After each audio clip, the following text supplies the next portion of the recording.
all about the 1 billion naira monthly allocation, so to speak. It's going to start up from this month, yes, of March. It's all about feeding the hungry. Societal impact. With me here in the studio is SSA to Edo State Government on Religious Matters. Joining to welcome God Send. Everyone say, welcome to TMI. I appreciate your coming. Thank you, Wilson, for having me. Good morning, viewers. It's a pleasure to be here. 60,000 families or 60,000 persons, depends on where you want to do the maths, to benefit from 1 billion. What we got to hear of that particular gesture by Governor Obaseki, it sent tongues wagging. People are like, you know, is this possible? Is this not another flim flam? It is not a way to really make an empty promise and we'll just be looking with our tummy faced up without anything entering into our stomach, like some other promises made by previous administrations and of course many other administration in Nigeria. Let us start off with a fact. Is it true that 1 billion naira been earmarked for that particular project, feeding the hungry, the poor, or the poorest of the poor? Let's start off from there. Thank you so much, Wilson. Like I said, it is a pleasure to be here. Good morning, viewers. Well, if you want me to be very categorical and go straight to the point, it is absolutely true. Absolutely true. Yeah. I mean, I stand by that anytime, any day. His Excellency is not somebody that just runs to the media, organizes a press conference to just arouse people's emotions. Before he could come out to say, this is what we're going to do, he has put a lot of modalities in place. He has scrutinized the process. He has checked and see if it is something that the state government can handle. He has been able to, he knows what is involved. You know, the governor is an expert in statistics and being able to reach people. So I quickly want to say that it's not a scam. It's not just a way to get people excited. His Excellency, the governor of Edo State, is committed to the Feed the Hungry initiative program. Right. And very soon, Edo State will start seeing the effects. I can assure you of that. Why now? It's been, like, you know, Edo State has been, like, you know, been on for like over 16 years, and of course democracy coming into the scene for over 16 years and all that.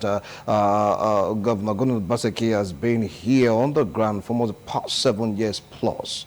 People have been hungry. We still have the most vulnerable in the society. You never did anything about it then. The question now is, why now?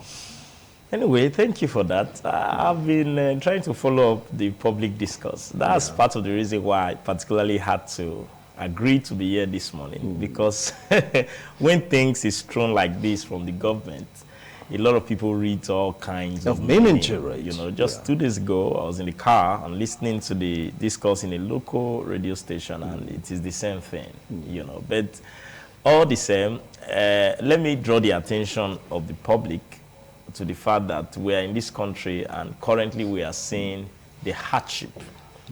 We are seeing the trouble. We are seeing the trauma that the average Nigerian is currently passing through. Yes, things have always been tough, but you will agree with me, Winston, that it has never been this bad.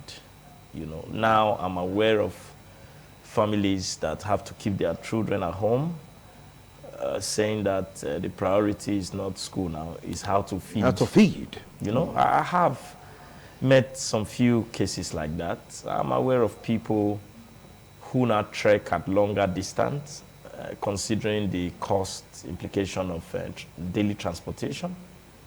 I'm aware that there are people currently who can't even buy new clothes, you know. But generally, my point is the removal of the subsidy brought a lot of shackles. It brought a lot of, shook up a lot of stuff. And part of what we are experiencing today is the effect of that. Today, like we started getting this prediction, not even this year, that you are going to be having problem around food stuff. You know, I remember I was here previously, and then I used to talk about the need for the federal government to start looking at that. But now it's staring at us at the face. We have a big problem in this country, and no problem is as serious as feeding problem. I mean, there is a local adage that says, an hungry man is an angry man. When a man is hungry, he lost his psychological balance. It's not about what you have to say. It's about survivor. You know, so as we go further, I have listened to discourse when people say, oh, it's politics. I'm coming to that. Yes. Because you know what? No, so that comment, something is gone, was made almost 9 months ago. And ever since then, Nigerians have been like, in this tough situation, how to survive, how to make ends meet, how to feed. And right now we have just few months to the election. The governor choose to, you know, make the promise. And of course he wants to stand by it by allocating 1 billion naira to it. Don't you think it's all about politics? Because this is what is really being said in the streets of Benin City. Why have you not done it since the month of May, when Mr. President gave palliatives to state? Why didn't you do this when he also increased allocation? Why didn't you do this when he said that even senatorial zones, or will I say, you just districts are giving more palliative to give to the persons? How come your calculation after the primaries, you've gotten your perceived candidate right now, you now want to woo those state citizens into your own party by giving you the vote? To them it's like a bribe, so to speak. Well, you see, Winston, a lot of times, I'm a public person. Yes. You know me quite well. I really don't blame the perception out there in the street for a number of reasons. Basically because our people have lost trust in the political class. And largely, you can't blame them for it because of what they have seen over the years. So what you see an average Nigerian thinking or Edolite is when the government comes out with a noble intention, even such intention are misconstrued, especially when you have oppositions and when it is around political season, of this nature. So there are a lot of interpretation and misinterpretation. When I saw this, when I listened to this discourse, I just laughed because, yes, there have been hardship. We are not saying that things have not been getting quite tough, but you will agree with me that at the wake of this year, there was a lot of escalation in the prices of goods and services. I mean, the past 2 months, 1 month, has been like a living hell. The height of the hardship deepens. That's my point, actually. People, the purchasing power reduces. So no matter what you think you have these days, all you need to do is take it to the market, and it can't really get much. The prices of goods and services, you can't go to the market today and be sure that tomorrow you get, for the same price, you purchase a particular item today. Now, bringing it down to food, you're aware of how much was the bag of rice in just December here and what it goes for now. You are aware that even Gary, that is the common food for the poor person, quote and unquote, because I know the rich also drink Gary, or smoke Gary, so to speak. But you could tell the price of Gary now. Gary is no longer for the low class. The same go for tumbas of yam or whatever. What His Excellency have done is to try to feel the pulse of the people. It is what we call empathy in leadership. So you're not saying that it is not like the traders' money distributed by former Vice President Emil Shibajo because it was like, election time. Yes, I can, like I said, election time does not connote end of governance, Winston. Should the government or should the governor stop doing roads? Should he stop building local health center? Should he stop his infrastructural development? Should he stop trying to respond the best way he can to create immediate relief for those state people because it's election time? Part of my problem, even when I wasn't in governance, was the way we model up everything in the name of politics. We should be able to separate the reality of the times from the politics of the times. So, quite frankly, it's election time. But should that stop governance? Should that stop empathy? Should that stop infrastructural development? Should it put government to a halt because it's election time? Now, my point is that the business of governance is to respond to situations as it arises. Now we have a food crisis. I'm sure the average Edo State person will agree with me on that. I mean, there are even cases recently. I listened to your man around town and some of your evening programs where people are not even stealing cooked food. There are cases where if you have a 10 kg or 25 kg rice, people are not writing their names on it. It hasn't been this bad. The purchasing power is so low, no matter what you think you have. It's affecting both the rich and the poor. But my word to the critics is, should the business of government now comes to a halt because it's election time? Governance is governance. And beside, you should also be aware that it is not just only His Excellency, the Governor of Edo State, that is trying to find way to cushion the effect of the hardship. I mean, some other state governors are also trying to do different palliative measures, so to speak. The first thing His Excellency did was to try to provide free transportation when transportation prices jacked up. So that was a form of measure which is still being on. Now, there are also a lot of state governments that are approaching the current hardship, which has, like we said, are deepened in their own different ways and methods.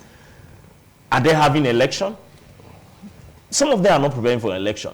But they are doing it because it's part of the responsibility of the government to feel the pain of the people per time, especially in a time of escalated crisis like this that has to do with the basic fundamental for living, that is food, stomach. All right. So I can assure you, this has nothing to do with politics. To do with politics. This is about the governor demonstrating empathy and trying to control. Now, okay, maybe we'll get there. I'm aware there are other talks of, is it just giving people food? They should look at more sustainable measures. Of course, all of those things are in the pipeline. Now let's take a look at this issue. One step at a time. Let's look at the issue of religion. I talked about CAN, PFN, our Muslim brothers and sisters, you just name it. Is it only for these religion? What about the rest? Okay, why would you go through CAN? Why would you go through only PFN? What about the poorest of the poor that don't belong to this religion? Even some churches, they're not even registered with CAN or PFN, they're just on their own. So how are you going to collect the data to get this formula for equal distribution? Okay, thank you, Winston, for that. Like I said, I'm particularly glad that I'm here because sometimes when this approach or special intervention are created by government, it's important we have an insider who comes to demystify some of these things. That's why I'm particularly happy I'm here. And you are asking me this question because I was there from the beginning when the governor lamented and shared his burden about the fact that people are suffering. Trust me, Winston, this is not to just give the government credit because I'm in the government. Governor Obaseki feels the pain of Edo State people. I mean, you need to see him lamenting.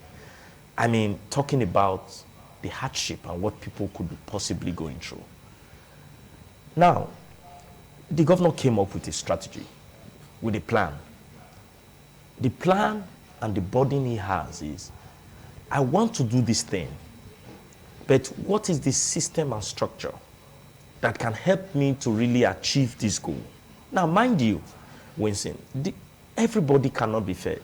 The governor cannot feed everybody. If you look at the number, you will discover that it's just a fragment of the population of Edo State. So, neither can it give everybody food every day, but it can meet the people midway. The governor can come through to some extent, at least to let the people know that he cares. And in order to achieve this, why did the governor choose the religious bodies? Now, mind you, it's not just only the churches. I am the SSC on religious matters. Yeah. My responsibility covers all religion, basically. You know, the governor is not only reaching out to the needy and the vulnerable in the society through the churches, he's also doing the same thing with the Muslim group. With the just a few days ago, we had a meeting with the League of Imams. Yeah. You know, so something similar is also being done. Now, why did they choose the churches, the mosques? Over time, you will discover that people get help and relief from the churches. What the government is trying to do is not alien to the church and to the mosque. If you are privileged to be a Muslim and you attend the Jumat services, you will discover that after most of their mosque time, people line up, people queue up. I've been privileged to be in some of these of their services by virtue of my position. You see people coming to try to approach the imam. I have this needs and I have that need. Now, the same goes for the churches. After every Sunday services, the church tries to give some relief, at least to the level of their capacity. Now, number one, the church has an already made structure that have been running independent of the government before now. And that structure have been used from time to time. It's there. During December, you should have seen the thousands of foodstuff that went out from the churches. I'm aware that churches like the Catholic Family Intercessory Prayer Ministry, you know, CACGM and what have you. So what about the people that believe in traditional religion? How are you going to cover it? Because these are all those citizens, they're all humans. It's all about churches and mosques. What about people from that sect? This is a pilot phase. Oh, so it's a pilot phase. Pilot phase. Yes, when you have a project of this magnitude, yes, you have to test the waters, to test the strength and the credibility of the processes. Then you come back and strategize. You know, like I said, it's a pilot phase. So what it means is, this is a first approach, and we are trying to see how far this is going to go. And so it can't just go everywhere. There are a lot of other groups beyond the ATR. I know you are talking about the ATR. Yeah. There are a lot of other groups outside the ATR that have reached out to me, for example, to say, we are not inclusive. But I've said to everybody, this is a pilot phase. Okay? First of all, let's see how the first action on distribution takes place. And also, mind you, like I said, Winston, it's not an approach. The government is not trying to say I can feed everybody. That's the reason why this is a well-thought and a well-planned strategy and method. Part of what we are using is the Edo State Poverty Analysis Map. All right. All right. Well, we'll press for time right now because Abuja today is waiting for us to take it off a notch into politics. Okay. But what advice do you have for Edo citizens? I believe that we might continue this discussion subsequently. What advice do you have for Edo citizens? Well, I want to quickly say to Edo citizens that, number one, this is not about politics. This is about someone trying to reach out and give a helping hand. He could have decided not to have done this. I also want to say to those citizens that they should avail themselves of this opportunity, take advantage of this. I'm sure currently the monks and the church are already trying to take statistics of the vulnerable. You know, if you belong to any of these groups, make yourself available. It's not a shame to ask for help when you know you need it. And the African traditional religion, when will it be their turn? Because they are waiting earnestly. We're all humans for crying out loud. We don't belong to churches. We don't belong to mosques. Are you part of them? What about the ATR? Are you part of them? Are you one of them? We are speaking for everybody. You understand? Everybody. I have friends from the ATR, I have friends from the churches, the mosques. Anyway, Wilson, what about us? Funny enough, as of now, any of the ATR presidents are yet to reach out to me, so I don't know. All right, thank so you. Possibly. Thank you, God sent. Thank you so much, God.